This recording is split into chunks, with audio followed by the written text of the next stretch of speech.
Namaskaram and welcome to the finale of, at least the finale for time being, for the Seeker's Journal. So after I came back from the Insight program, I was trying to scale up my business. I was intensifying my practices, and I was doing the local volunteering for both the Mahashivratri and Kaveri calling. So the time came when the Karnataka volunteers were invited to the ashram for the preparation of the Mahashivratri. So I was supposed to go early, but at that time one of my friend had a marriage, so he had invited me to come to Kolkata for his marriage. So I booked a ticket to Kolkata, flight to Kolkata from Bangalore, and Kolkata to Coimbatore. This was the itinerary I had. So when I reached Kolkata, the marriage was about to take place in the evening. So it was a great opportunity. So I took my friend, another friend, and then we went to the Dakshineshwar Kali temple in Kolkata, and you must have known now by the hint, it is the place of the Bhakti Yogi and Advaita saint Ramakrishna Paramhamsa. So we didn't knew that it was crowded. We were unable to enter the temple, but we just went over there, had give our homage from outside. We can actually see the small temple of Sarada Devi outside in the premises. It's quite an exuberant place. Because of time limitation, I was unable to do meditation over there. But coincidentally,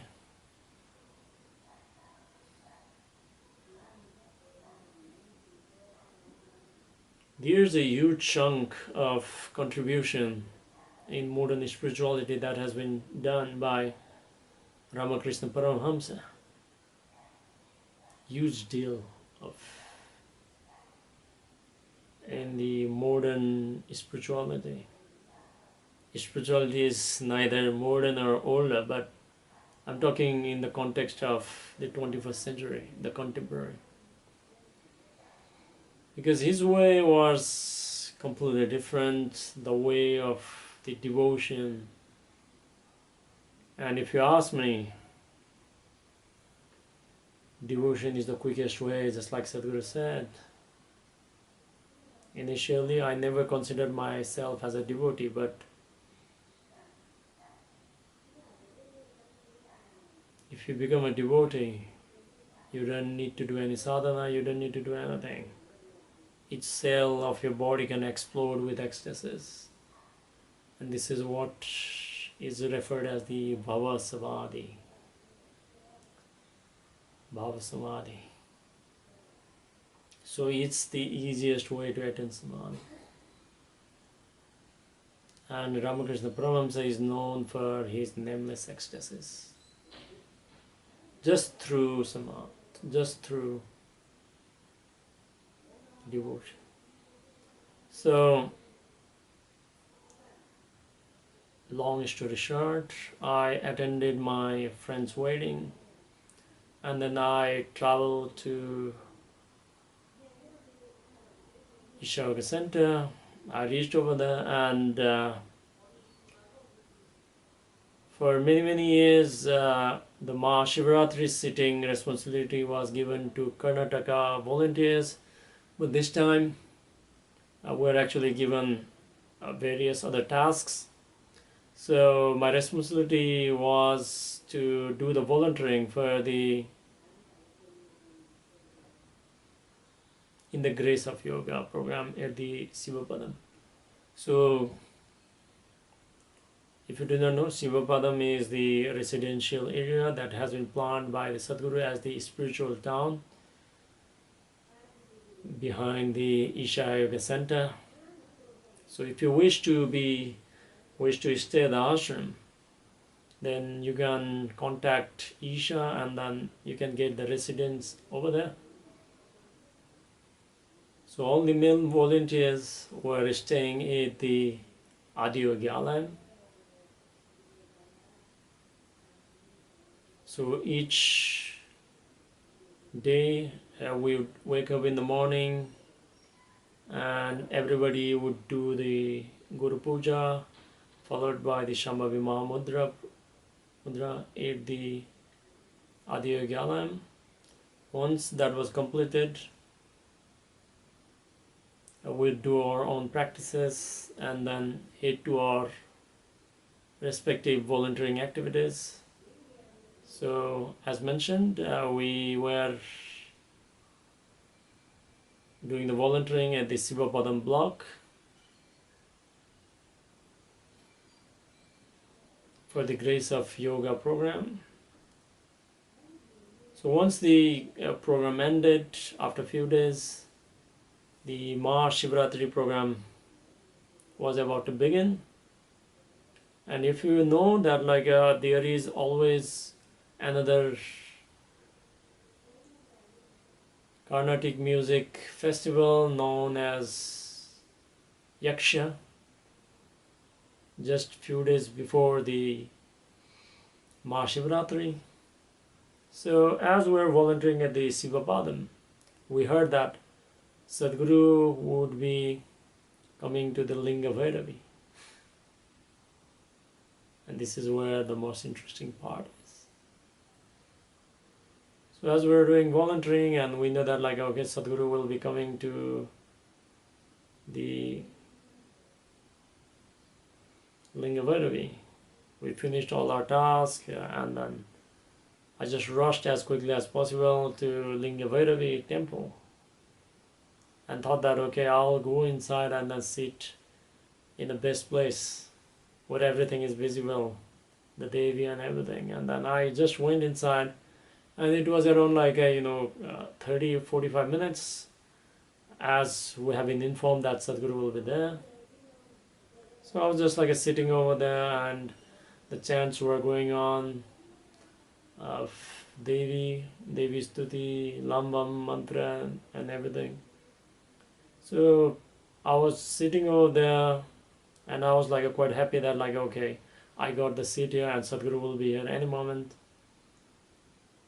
So I just sat there waiting for him. And as I was sitting over there, the Devi actually took over me. I was stoned and then, energies, ecstasies and everything happened. And I literally forgot that I was sitting there to see Sadhguru. Possibly that is why Devi also known as the Mukti Dayani Namashri. So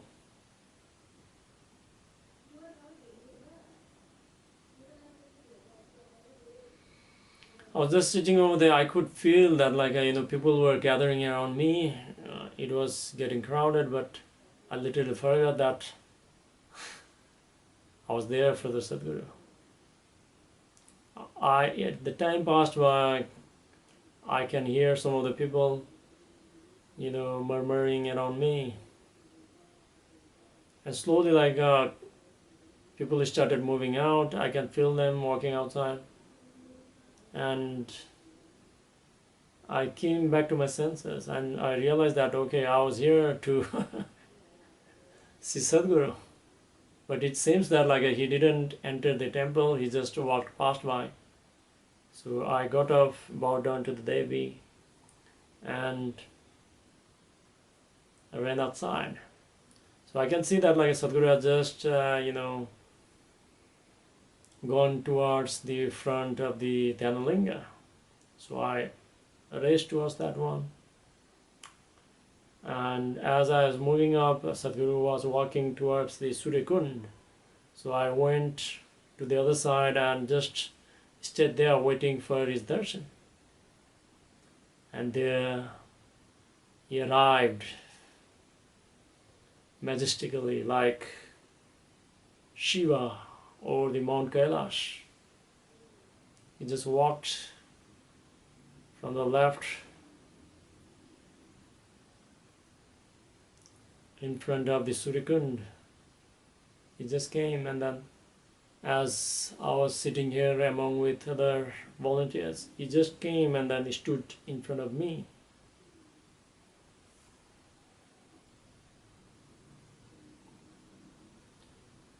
Many just stood by there.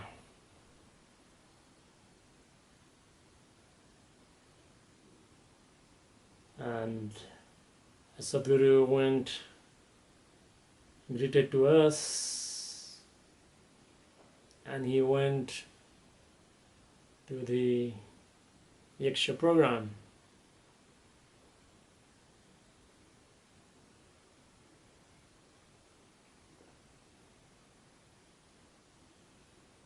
I just went back because I got what I came for.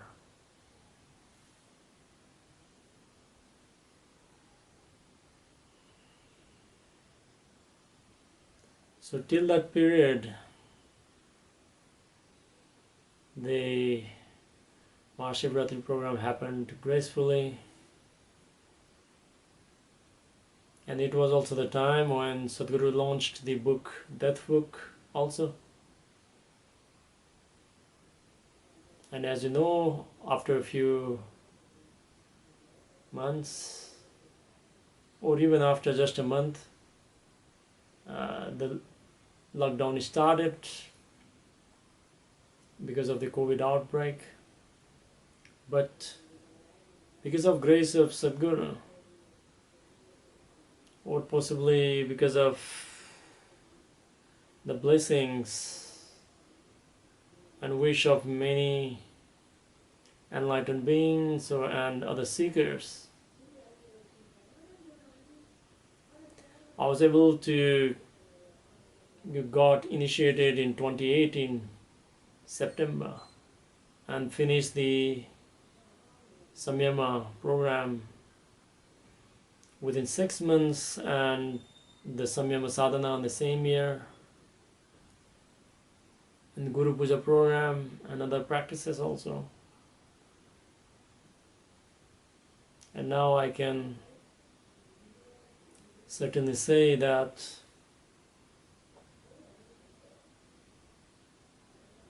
again, I cannot make any claims or anything, but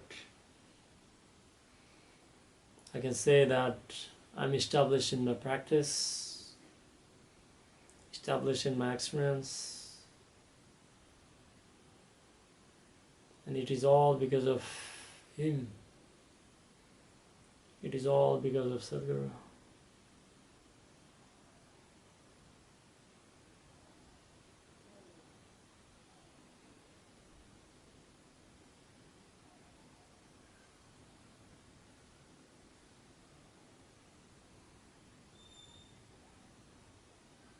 So every breath I take, it's his breath.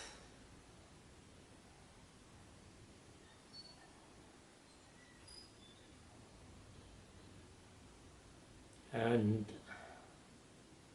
as Isa is taking up many different initiatives to raise the human consciousness,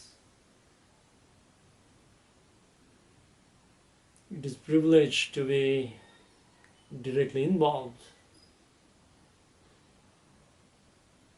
and offer ourselves as much as we can. This is what Buddhists also talk about, the arhats and then the bodhisattvas. So if you look from the Buddhist perspective, Sadhguru is the Buddha as well as the bodhisattva. And if you look from the Sai vision, he is no other than the Shiva himself.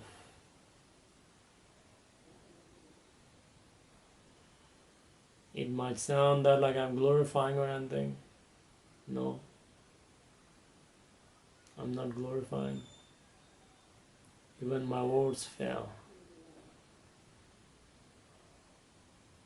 It is a tragedy that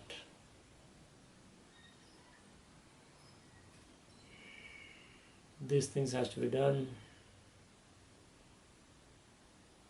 And it is one of the reasons that like I'm making all these videos, because when I went through different kind of spiritual experiences initially and everything, I was sharing all this, whatever I was experiencing, in the form of poems.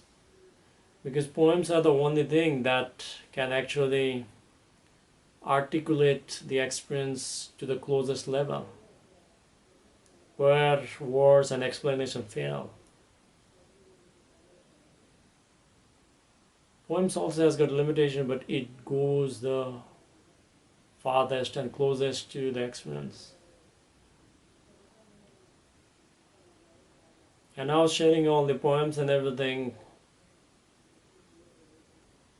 my experience in the form of poems.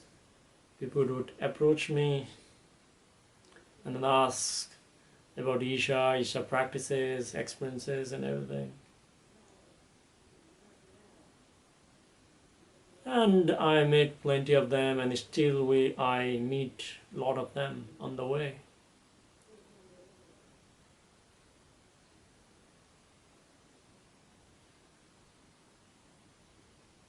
And it is my responsibility that whatever limitations I had and how I overcame through the grace of Guru,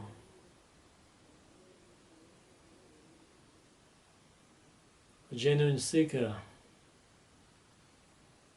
should learn fast, learn very, very fast. They may make mistake, but they should not be making the mistakes that others has done. That is why the Guru is there, so that you'll not make all the mistakes he might have done.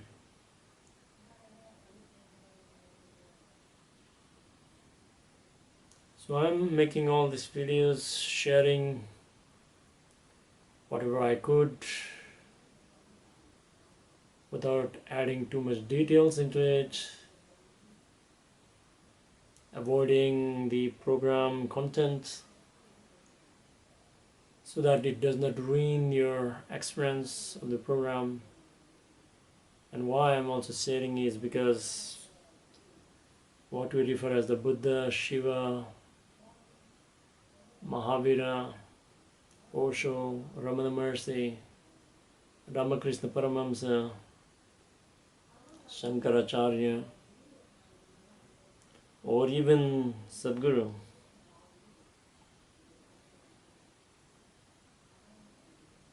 they neither need a devotee, not a supporter, not a fan. If you can become a devotee, it's beautiful for you.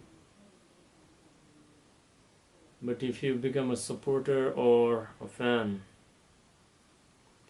you're not only insulting them, you are wasting your own life, because the life can go any moment. So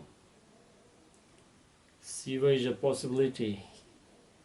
Buddha is a possibility, Ramana Maharshi is a possibility, Mahavira is a possibility, Sadhguru is a possibility. It's a possibility for each and every human being. They all have a possibility.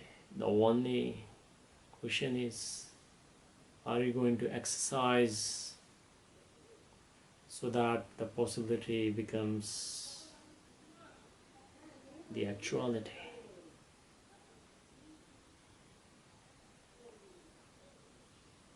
So I hope you got some insights or entertainment or some understanding on different kind of limitation what I faced and different kind of fulfillment I had on the way of seeking. So I wish you all the best. The grace of Sadhguru is there always with you. You please make it happen for you and strive to make it happen for others also. If there will be something more to share in the future, I'll be more than willing to share this. Till then,